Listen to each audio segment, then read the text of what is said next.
Olá pessoal, essa é a nossa primeira videoaula referente à playlist de circuitos elétricos. Nela, iremos abordar sobre os principais elementos de um circuito elétrico.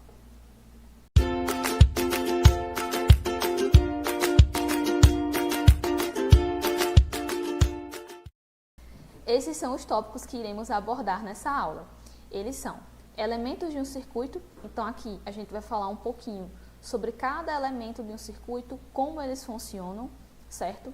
Logo em seguida, vamos abordar acerca da lei de Ohm, como funciona a lei de Ohm, quais os seus princípios e fórmulas, certo?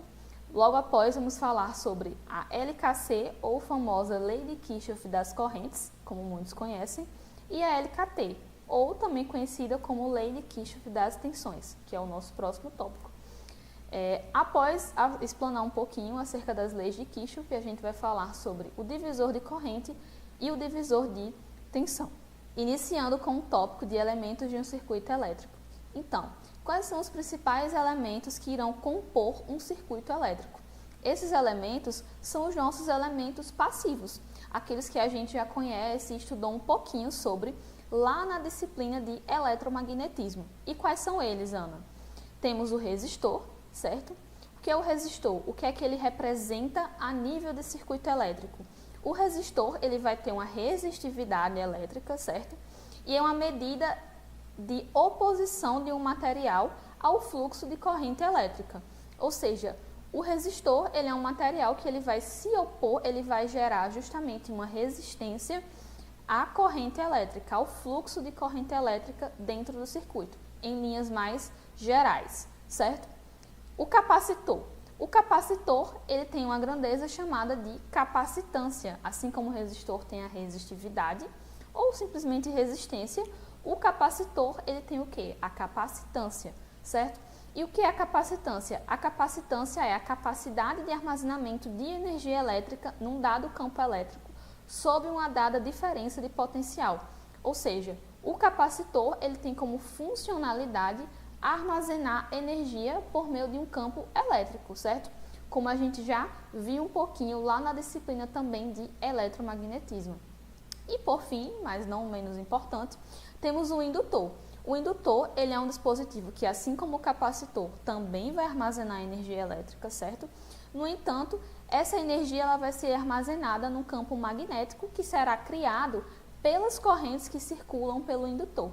Então, esses são os principais elementos de um circuito elétrico e é com base nesses elementos que a gente vai resolver os nossos exercícios nas próximas videoaulas. Então, a gente vai utilizar resistores a princípio, logo em seguida capacitores e também iremos incluir os indutores nos nossos circuitos elétricos. Então, a nível de disciplina de circuitos elétricos, esses são os três principais elementos que a gente necessita ter conhecimento, certo? Vamos iniciar com o resistor. O resistor, como eu já falei, ele é um dispositivo que se opõe, a função dele é gerar uma oposição ao fluxo da nossa corrente elétrica, certo? Então, o resistor, ele vai obedecer à lei de Ohm, que diz que V é igual a R vezes I. Essa lei a gente também já conhece lá da nossa física do ensino médio, que o professor de física com certeza falou para vocês. Gente, temos aqui a famosa pirâmide, né? O V em cima e o RU embaixo, ou seja, V é igual a R vezes I. Ou seja, a tensão aplicada ela é igual à resistência multiplicada pela nossa corrente elétrica, certo? E se quisermos calcular a resistência num circuito, basta isolarmos o R nessa fórmula da lei de Ohm. Mas sempre iremos seguir a lei de Ohm para a maioria das nossas análises em circuitos elétricos. Então, eu diria que é a lei mais importante da disciplina de circuitos elétricos e de toda a análise de circuitos como um todo. Então, essa a gente jamais pode esquecer. Então, o resistor, ele também vai ter algo chamado de potência elétrica, certo? Ou seja, a potência em cima de um resistor, ela pode ser calculada de uma equação que também é oriunda a partir da lei de Ohm, certo? Ou seja, P, que é a potência no resistor, ela é igual ao produto entre a tensão e a corrente aplicada naquele resistor, certo? Também temos uma equação equivalente, que é a resistência multiplicada pela corrente elétrica naquele resistor ao quadrado. que também é uma dedução feita a partir da lei de Ohm, certo? Obviamente, essa potência ela é dada a partir do efeito Joule, porque como o resistor ele é um dispositivo, ele é um elemento que representa uma oposição ao fluxo da corrente elétrica, com certeza naquele filamento a gente vai ter um acúmulo de calor, ou seja, a gente vai ter energia elétrica se transformando em energia térmica. Então, nesse caso, a gente vai ter uma determinada potência sendo gerada ali em virtude do nosso efeito Joule, certo? E sobre a polarização do resistor. Tanto a polarização do resistor como a polarização de elementos passivos de modo geral, elas sempre se dão da seguinte forma. A corrente, ela sempre vai gerar uma queda de tensão em cima daquele dispositivo passivo, certo? Ou seja, qual a ideia? Ela sempre vai sair do ponto de maior tensão, certo? Para o ponto onde eu tenho uma menor tensão, ou seja, do mais para o menos. É assim que eu polarizo um elemento passivo no meu circuito elétrico, certo? A gente tem sempre que imaginar, então, ou seja, uma dica, um bizu. Sempre vamos imaginar que a corrente, ela está gerando naquele dispositivo uma queda de tensão. Ou seja, se é uma queda, então eu sempre estou vindo de onde para onde? Do mais para o menos, certo? Porque eu estou tendo ali uma queda de tensão, porque esse elemento é um elemento passivo, certo? Ou seja, ele não gera a sua própria tensão, a sua própria corrente, ele precisa ser alimentado por uma fonte externa, certo? No caso, ou uma fonte de tensão ou uma fonte de corrente, certo? Mas sempre lembrar desse bizu, que vale tanto para o capacitor quanto para o indutor. A corrente, ela sempre está gerando uma queda de tensão, ou seja, qual é a polaridade que a gente vai atribuir? Do mais para o menos. Queda de tensão. Está saindo de um ponto de maior tensão para um ponto de menor tensão, porque ali eu estou tendo uma queda de tensão em cima daquele meu elemento passivo, certo? E por que eu estou falando isso? Porque a maioria das questões de circuitos elétricos, né, da disciplina em si e de análise de circuitos de modo geral, os erros que a gente mais percebe são relacionados à polaridade. Então, lá na frente, nas próximas aulas, quando a gente for falar um pouquinho sobre a lei das malhas ou até mesmo a lei dos nós, né, resolver exercícios acerca disso, a gente vai perceber que os erros mais frequentes dos alunos estão relacionados à polaridade dos elementos passivos dentro daquela malha. Então, para não esquecer, no elemento passivo, a gente sempre vai ter o quê? Uma queda de tensão. Corrente, ela vai do mais para o menos, certo? Ana, e se eu já tiver uma polaridade atribuída àquele meu elemento passivo, uma polaridade pré-estabelecida, uma polaridade invertida? Então, se encontrarmos um elemento passivo já previamente polarizado do nosso circuito, o que é que a gente vai fazer? Vai polarizar da forma inversa, certo? Então, a nossa tensão ela vai ter o valor inverso de polaridade. Por exemplo, essa corrente ela está percorrendo esse caminho, certo? E aí o que ocorre? Quando a gente for colocar isso em níveis de equação, como é que a gente vai ter? A corrente ela vai percorrer esse sentido, tá bom? Então, o que é que a gente vai ter aqui? Teremos o V da fonte, certo? Menos a queda de tensão em cima desse resistor. O que é que a lei de Ohm diz? Que a queda de tensão em cima de um resistor é R vezes I, menos R multiplicado por I, que é a corrente que passa, que trafega por esse resistor, certo? Se tivéssemos aqui menos e mais, Ana, como é que a gente vai fazer? A gente vai polarizar da forma reversa, certo? Então, nesse caso agora, teríamos o V da fonte. Outro detalhe é que a tensão da fonte ela também está polarizada diretamente, ou seja, teríamos o V da fonte positivo menos, R vezes I. Então, a gente vai polarizar da forma reversa, certo? Para o caso de uma polaridade pré-estabelecida dessa forma. Mas se a gente não tem polaridade pré-estabelecida, Ana, qual é que a gente vai estabelecer? Mais e menos, dessa forma. Onde a corrente entra é positivo, onde ela sai é negativo, certo? E aí, essa é a polaridade que a gente vai atribuir de modo geral, tanto nessa playlist como para outros exercícios de circuitos elétricos de modo geral, para todos os elementos passivos, ok?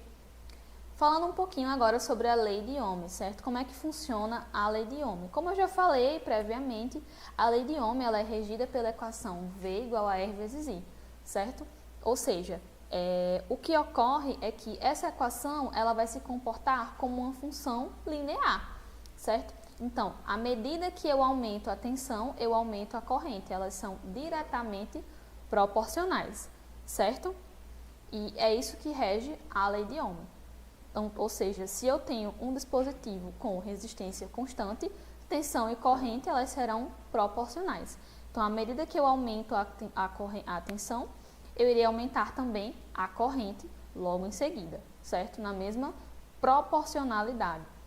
E aí vamos introduzir a primeira lei, a primeira técnica de análise de circuitos, que é a famosa LKC, certo? Que vem de quê? Lei de Kirchhoff das correntes ou simplesmente lei dos nós. O que é que diz a lei de Kirchhoff?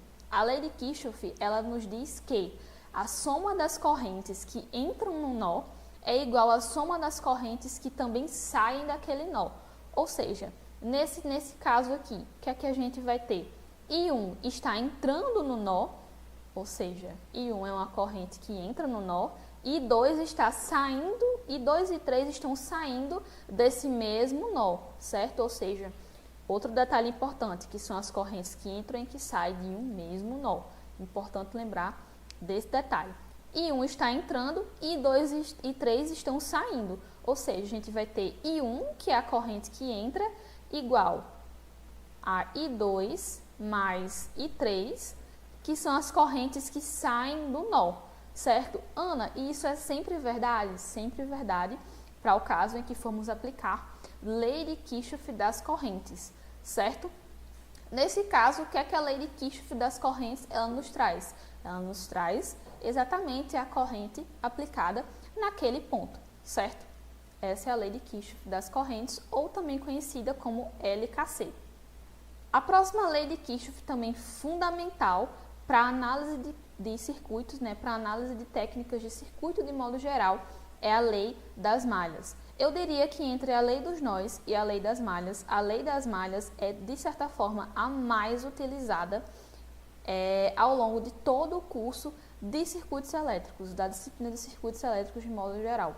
A lei de Kirchhoff das malhas, ela é muito utilizada, ela é usualmente muito utilizada, tanto no ensino médio, quando a gente estuda circuitos elétricos, né, vê um pouquinho daquela introdução de circuitos elétricos no ensino médio, como também aqui no curso de engenharia elétrica, sobretudo na disciplina de circuitos elétricos. Então, importante lembrar da lei das malhas. O que é que a lei das malhas nos diz? Que a soma das tensões em uma malha é igual a zero. Ou seja, se eu pegar esse circuito aqui, que só tem uma malha, certo? Eu vou atribuir um sentido arbitrário para a minha corrente. Ana, o sentido da corrente, ele vai influenciar no valor final? Não vai influenciar no valor final. Você pode atribuir à corrente o sentido que você quiser, desde que você polarize corretamente os elementos do seu circuito. Eu atribuí esse sentido, certo? Sentido horário para a corrente elétrica. Percorrendo esse sentido, nessa nossa malha, ou seja, malha 1, teremos o quê? 20 volts, que é a tensão da nossa fonte, certo? Menos a queda de tensão em cima do resistor, R1. Outra dica que eu também dou é polarizar todos os elementos passivos do seu circuito antes de iniciar qualquer cálculo, certo? Se eles não estão previamente polarizados, polarize todos os elementos passivos que você tiver no seu circuito, porque isso vai facilitar no momento em que você for escrever a sua equação, tá bom? Ou seja, aqui teremos 20 volts, que é a tensão da nossa fonte, e a fonte ela está polarizada diretamente, do menos para o mais. Então, aqui o 20 é positivo, vale destacar, né, vale salientar. Temos a queda de tensão em cima de R1, ou seja, menos o valor de R1, certo? Multiplicado pela corrente em R1, menos R2, multiplicado pela corrente em R2, certo? Menos R3, multiplicado pela corrente em R3, menos R4, multiplicado pela corrente em R4. Ana, por que você diferenciou todas as correntes se estamos numa mesma malha? Sim, é um detalhe importante. Como estamos numa única malha, certo? E aqui não temos nenhuma divisão com outra malha do nosso circuito, a corrente que vai percorrer todos esses elementos será a mesma, ou seja, a corrente de R1 é igual à corrente de R2, que é igual à corrente de R3, que é igual à corrente em R4, certo? Ou seja, após calcularmos todas essas quedas de tensões no nosso circuito, certo? A gente vai conseguir determinar qual a corrente elétrica que percorre cada um desses elementos. De modo geral, só a título de explicação mesmo, é só para explanar como funciona a lei de Kirchhoff das malhas. Ou seja, a gente tem uma malha, nessa malha a gente vai percorrer cada elemento dessa malha e analisar a queda de tensão em cada um dos elementos dessa malha.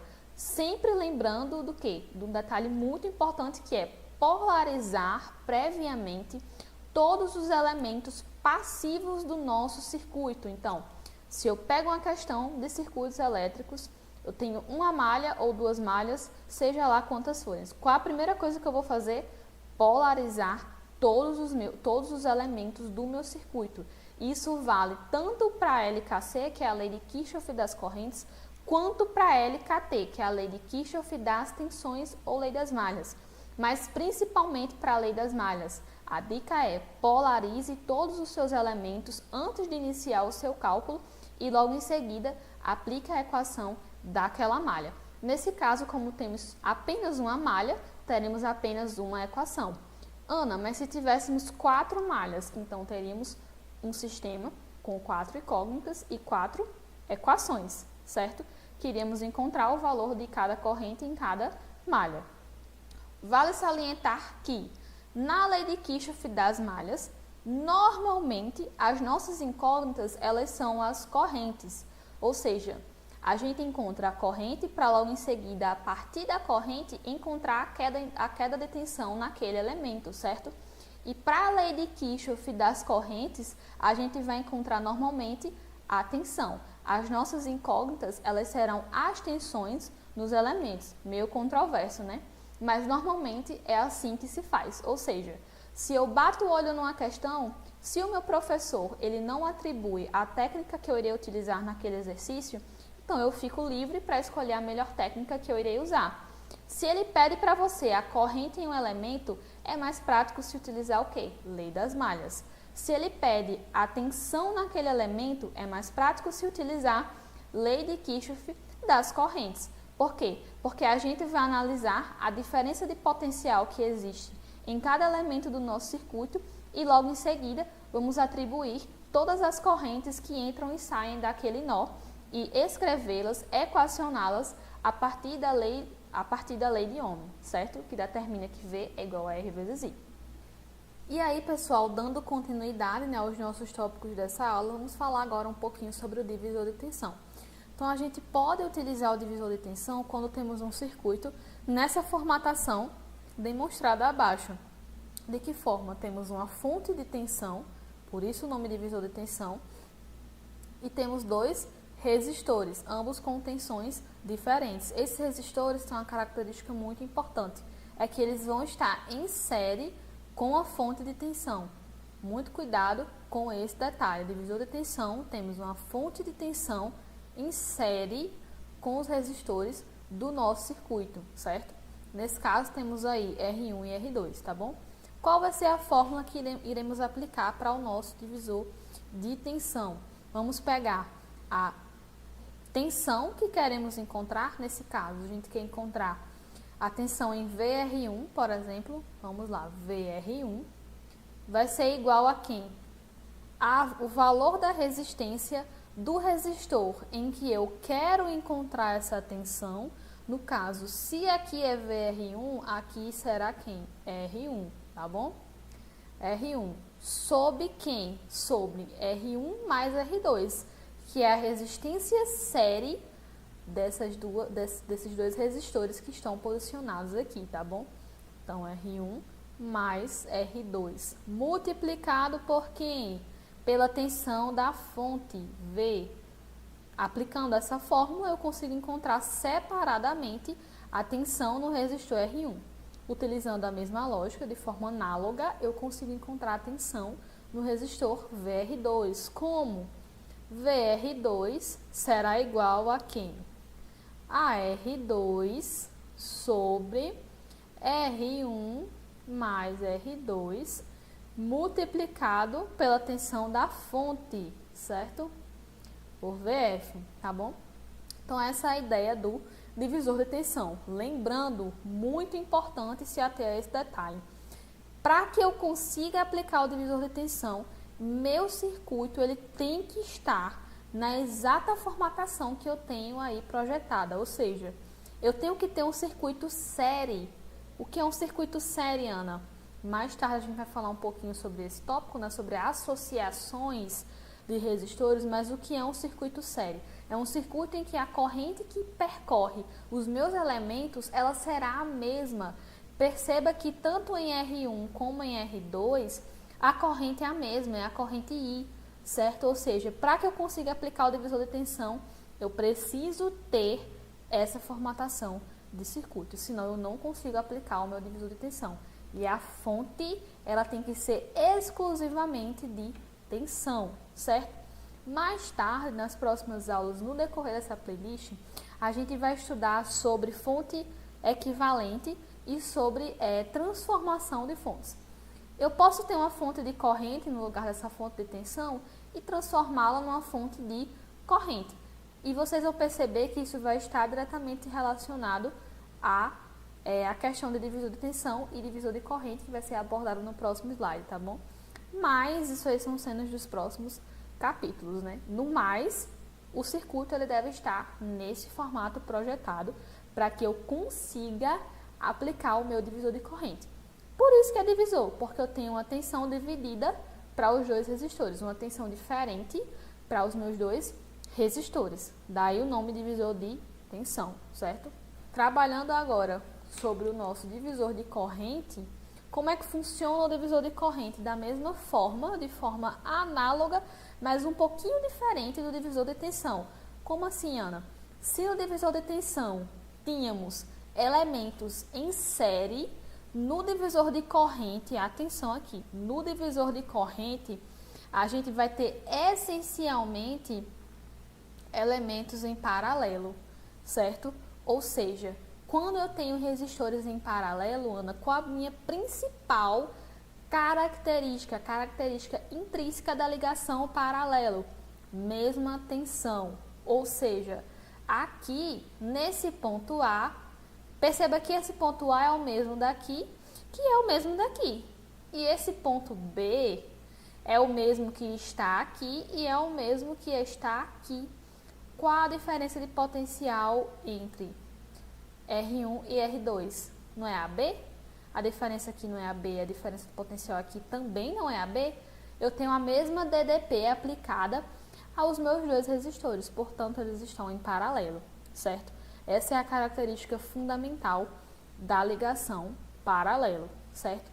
Portanto, se eu tenho essa formatação, Ana, então agora eu posso aplicar o meu divisor de corrente?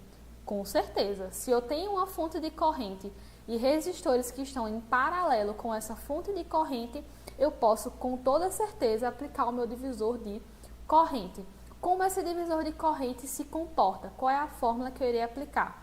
Bom, para encontrar a corrente de forma separada em cada um desses resistores, eu posso atribuir a seguinte formatação. IJ, certo? Que nesse caso será a corrente no resistor em que eu quero encontrar a corrente. Se eu quero encontrar IR1, eu terei aqui IR1, que será igual a quem? A resistência equivalente entre esses resistores, no caso, eles estão em paralelo, aqui vai ser o equivalente em paralelo, certo? Sobre a resistência do resistor em que eu quero encontrar a minha corrente, que nesse caso vai ser R1, certo? Multiplicado pelo I da fonte, tá bom? Mesma lógica é feita para a corrente em R2, tá bom?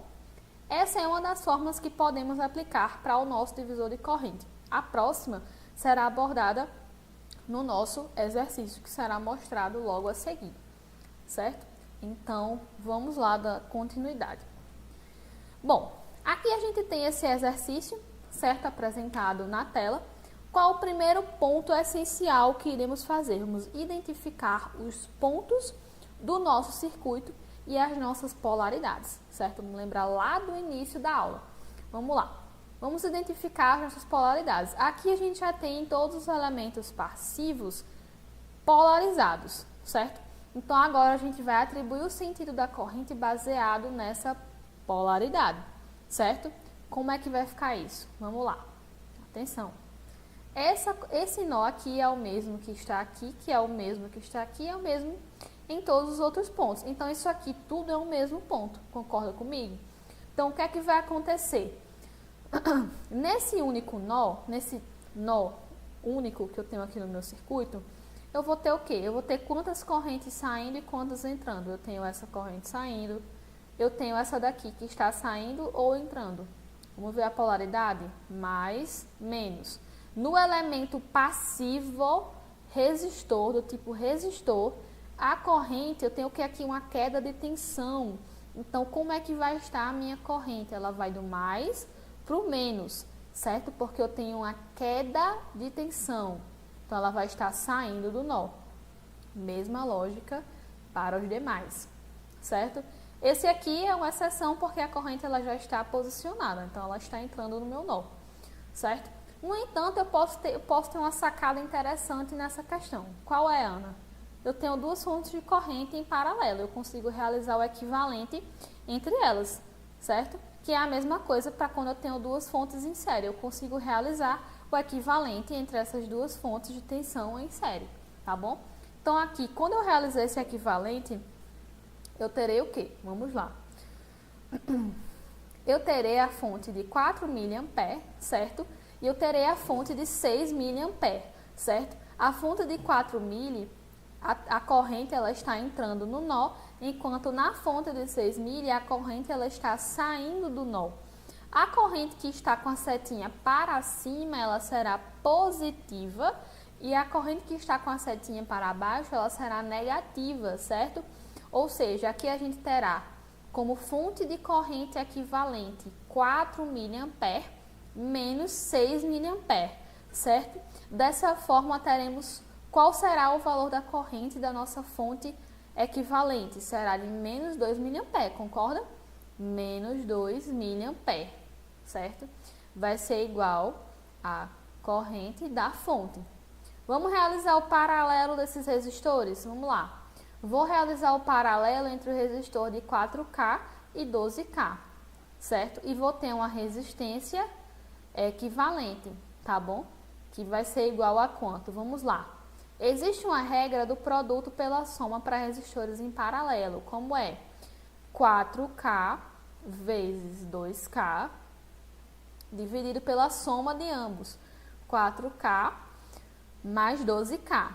Isso aqui vai me dar a resistência equivalente. Portanto, concorda comigo que eu vou chegar na mesma formatação de circuito do divisor de corrente? Sim, porque eu vou ter uma fonte que ela será de menos 2 mA, setinha para baixo, vale salientar, menos 2 mA, certo? Eu terei aqui um resistor de 6K, tá bom? Em paralelo com a minha fonte. E eu terei aqui a minha resistência equivalente, também em paralelo com a minha fonte. Ana, a ordem desses resistores importa no circuito? Não. Por quê? Por que não importa? Porque isso aqui é o mesmo nó, gente. Então, não importa a ordem que eu organizo os meus elementos, porque tudo é o mesmo nó. Tudo está sobre a mesma DDP, sobre a mesma diferença de potencial. Por isso que eu posso essencialmente aplicar um divisor de corrente, certo? Vamos lá. Vou chegar a um circuito nessa formatação. Opa, o que é isso aqui? Que circuito equivalente é esse? Não é o circuito equivalente do nosso divisor de corrente? Sim. Então, como é que a gente vai dar continuidade ao nosso cálculo? Da seguinte forma. Então, realizando o que eu já falei, né? A fonte equivalente e a resistência equivalente, que a fonte vai ser igual a menos 2 mA, como eu já abordei anteriormente. A nossa REQ, ela vai ser igual a 3K ohms, né? Ou seja, 3 kΩ, tá bom? Com o divisor de corrente, eu quero encontrar a corrente que passa pelo resistor de 6 kΩ, certo? Como é que eu farei isso? Aqui eu usei outra técnica, não sei se vocês perceberam. Que técnica é essa? Eu vou pegar, usei outra fórmula, na verdade, né? Como é essa fórmula? Eu quero encontrar a corrente no resistor de 6K. Existe outro método também, análogo ao divisor de tensão. Qual é? Muito parecido, só muda um detalhe bem pequeno, que é o quê? Aqui, ao invés de eu ter a resistência que eu estou encontrando a tensão, eu tenho a resistência em que eu não estou encontrando a corrente, em que eu não quero achar a corrente, ou seja, a resistência que eu não quero, que é R de 3K, certo? Sob a soma das duas resistências que restaram no meu circuito, que é 3K mais 6K, certo? Que é o meu outro resistor que sobrou no circuito, tá bom? Multiplicado pela corrente da fonte, que é quanto? 2 mA. Realizando essa operação aqui, eu vou obter o valor de menos 0,67 mA, tá bom? Ok, é dessa forma que eu encontrei a corrente que passa pelo meu resistor de 6K a partir do método do divisor de corrente, utilizando essa fórmula bem parecida com o meu divisor de tensão.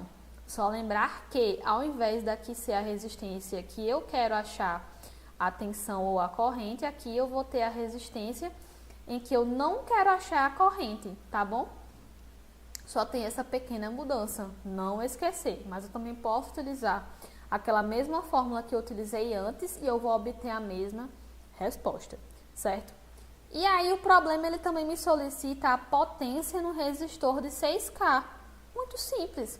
Lembra que eu mencionei essa fórmula? R multiplicado por I ao quadrado. Quem é esse I? Esse I é justamente o I de 6K, né? Essa corrente que eu acabei de encontrar no resistor de 6K. Então, a potência no resistor de 6K será igual a R, a resistência no resistor, né?